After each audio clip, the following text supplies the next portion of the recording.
Okay, abusia ba mma kwa abasron koso e de ba POG Media so abusia yembonra yensem we a report e de amamo say former Chief Justice Torkornoo ya sake no every no office but maame no ohwe serve a o serve on mine no over 20 years abusia anka oko pension and anka bibibia anto na abusia anka maame no ne entitlement nka ne nsa be de ebe ka but sisie ya pam no anase yeyi na didie abusia se pa se ne pension salary anase entitlement bia nka ne nsa be ka no abusia sisie no maame no elusi nyina wa hwere saa entitlement ni nyina lawyer Martin Pebu ere ho nsɛm aba abeto dwa mom yɛnkɔ na yɛnkɔ nkɔtie nsɛm a ɔde to dwa medam ase in the matters that were alleged to have been engaged in. I see. And Council, stay on for me, if you will, just so we backtrack a bit. We recall exactly what the position of the now removed Chief Justice Torkornoo was on the petitions brought against her when she addressed the press conference detailing her concerns a couple of months ago. Take a look. Unfortunately, every step of the removal process being undertaken against me is being done in a manner that breaks every rule on how justice is delivered in our country. And this is why I find the need to draw the nation's attention to the serious violations of the Constitution and law in the process, and the danger it holds for the development of the nation's democracy.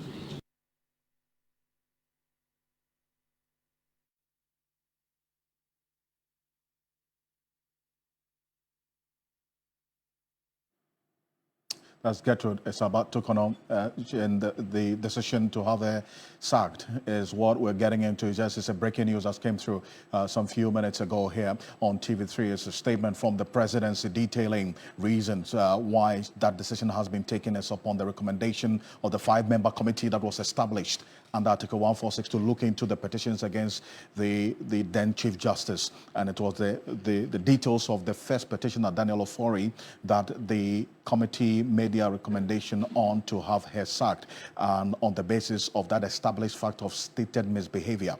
Martin Pebu is private legal practitioner, is still with us.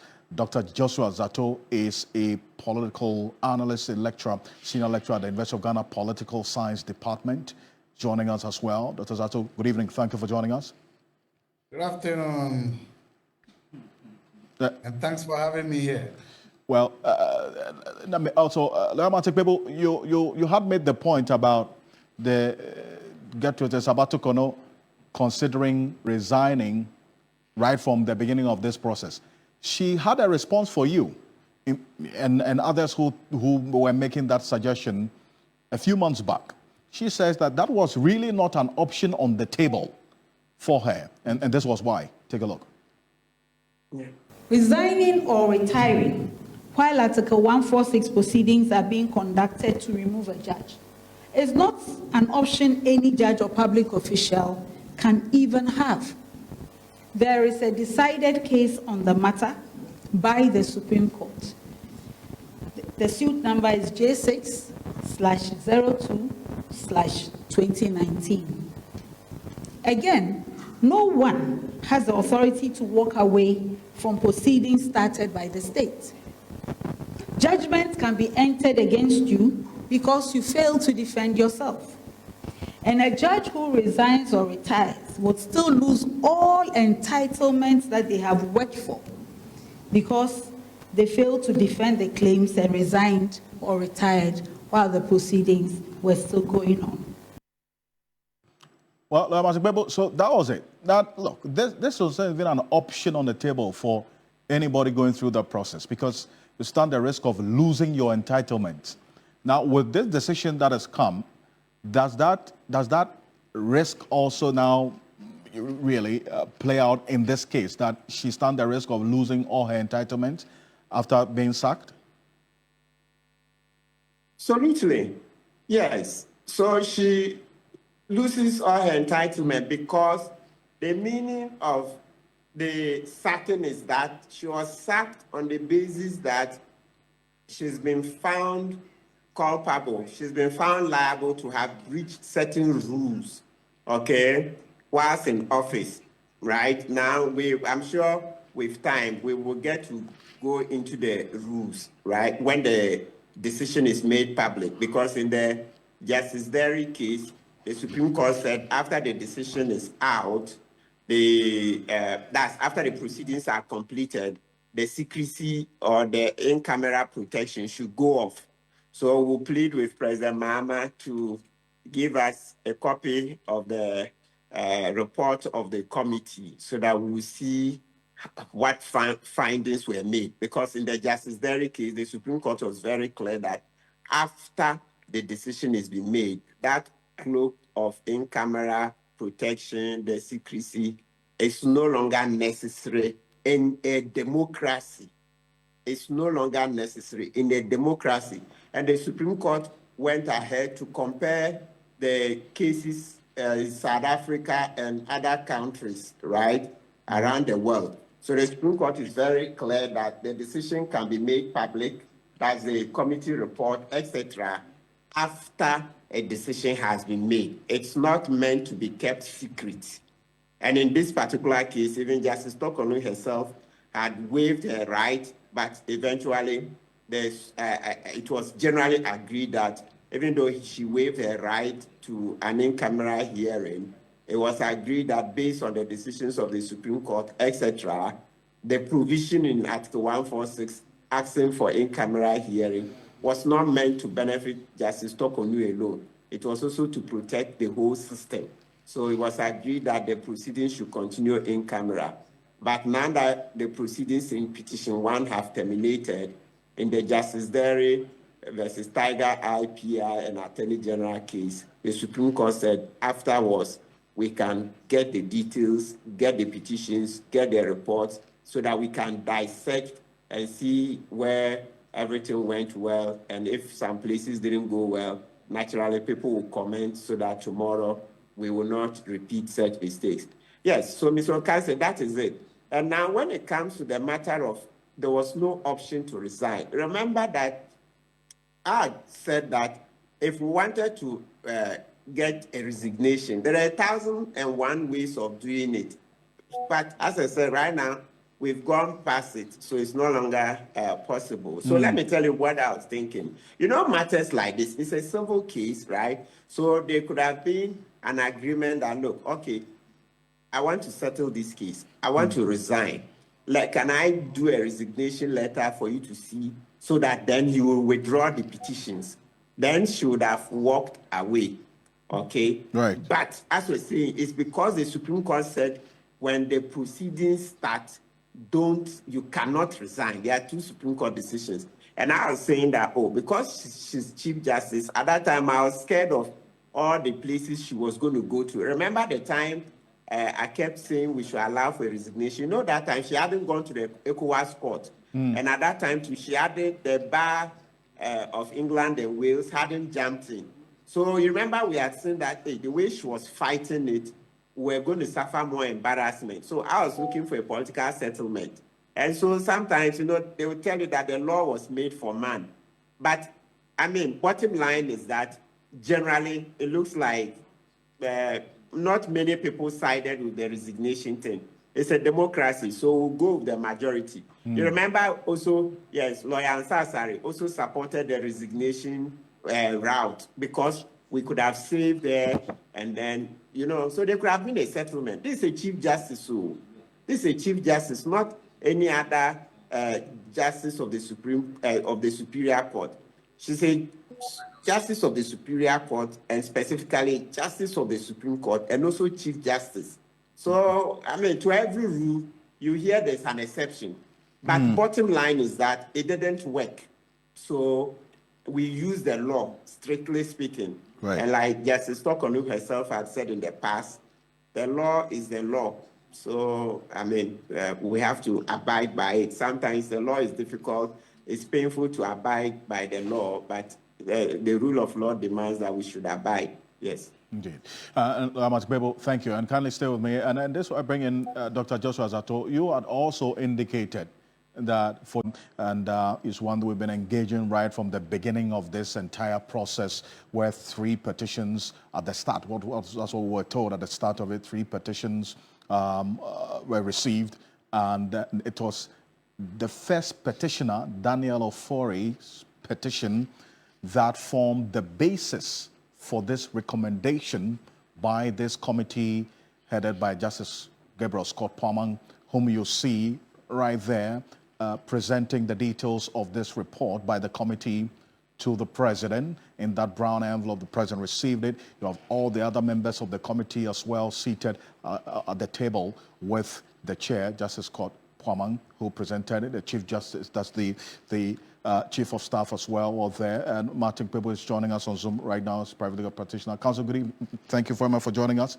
And when we started this conversation months ago, you had indicated that it would have served the now removed Chief Justice some good if she had resigned right from the beginning of this. Well, the process has gone full scale, and this is the outcome.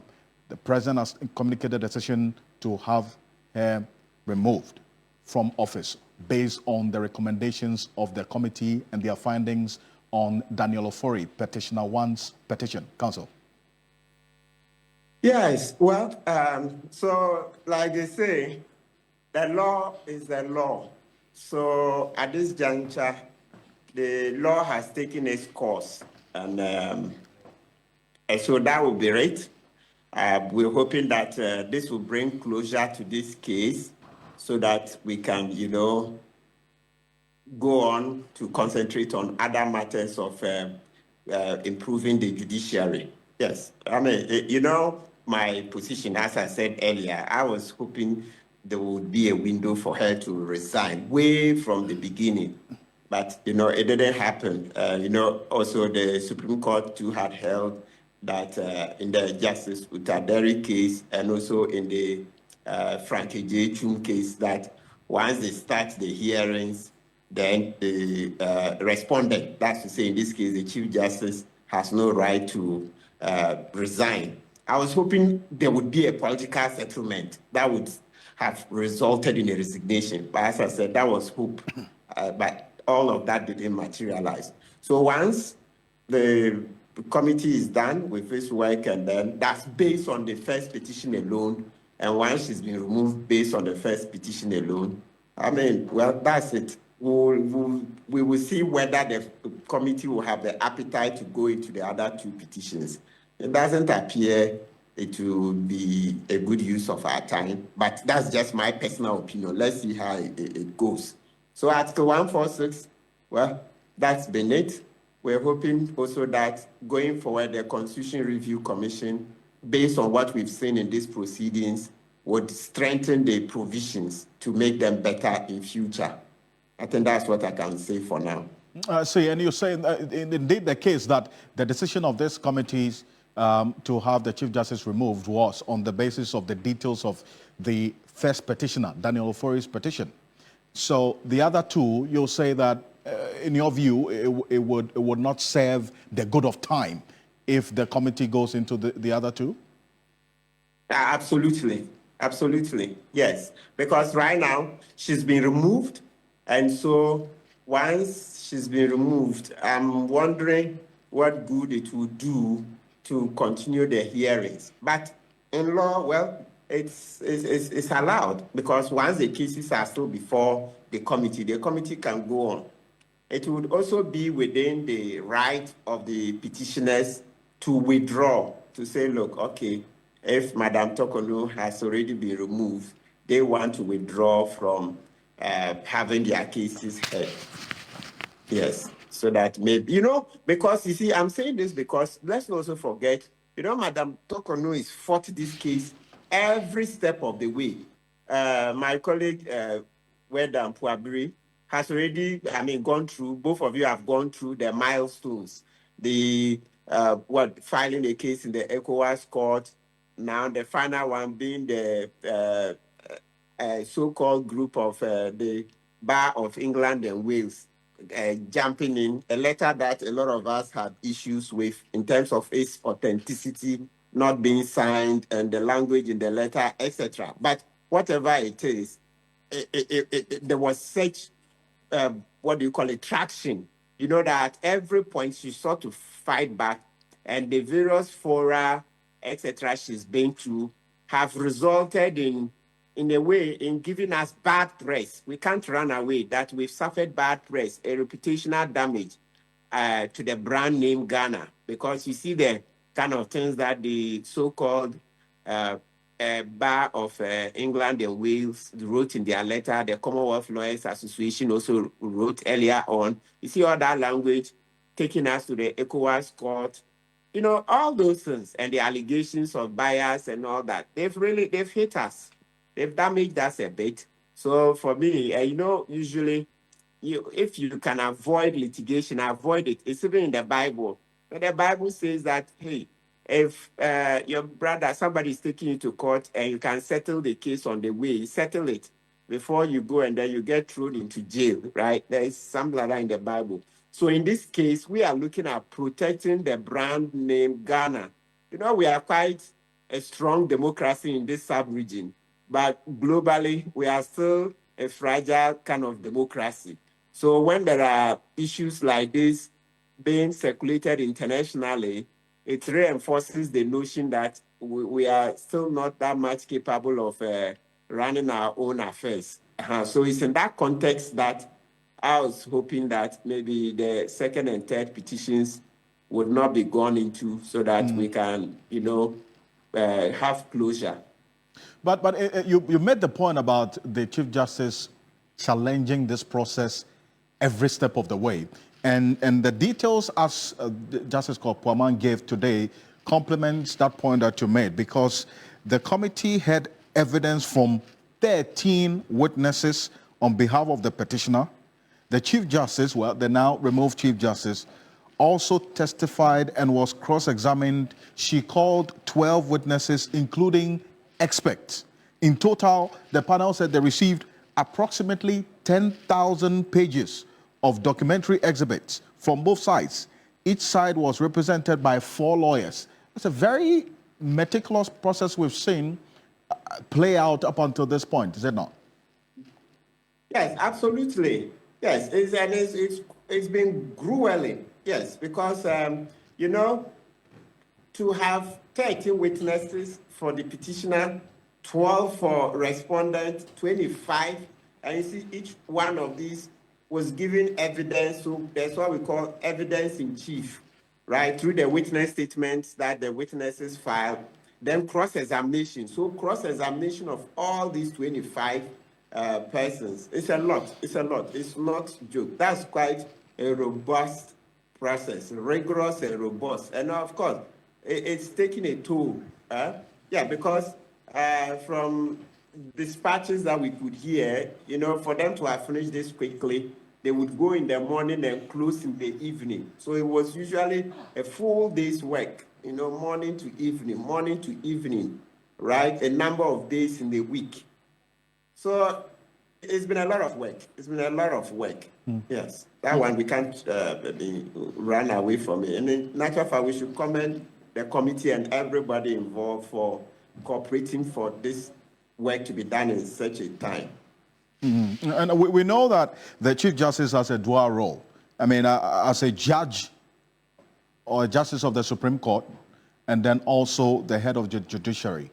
Now, she's been sacked as the Chief Justice, essentially the head of the judiciary. What happens to her role as a justice of the Supreme Court? Okay, yes, so with this, it goes the two of them. Yes, it goes for the two of them, because it's not that she misbehaved as Chief Justice separate from being a justice of this Superior Court, right? No, they touch both offices, because yes, she's a judge of the Supreme Court and also at the same time Chief Justice. The matters that were raised are matters that if a judge, ordinary judge, were involved in, and then there was evidence against that judge, the judge would be removed. So, in similar vein, since the Chief Justice is a justice of the Superior Court, and when we say Superior Court, that's High Court, Court of Appeal, Supreme Court, right? Yeah, so it's the same thing for Chief Justice and for any other judge of the Superior Court. Okay, so it can't be that she's been removed as Chief Justice, but she would come and continue as a Supreme Court judge. No. The law doesn't allow a Supreme Court judge to be engaged in the matters that were alleged to have been engaged in. I see. And Counsel, stay on for me, if you will, just so we backtrack a bit. We recall exactly what the position of the now removed Chief Justice Torkornoo was on the petitions brought against her when she addressed the press conference detailing her concerns a couple of months ago. Take a look. Unfortunately, every step of the removal process being undertaken against me is being done in a manner that breaks every rule on how justice is delivered in our country. And this is why I find the need to draw the nation's attention to the serious violations of the Constitution and law in the process, and the danger it holds for the development of the nation's democracy.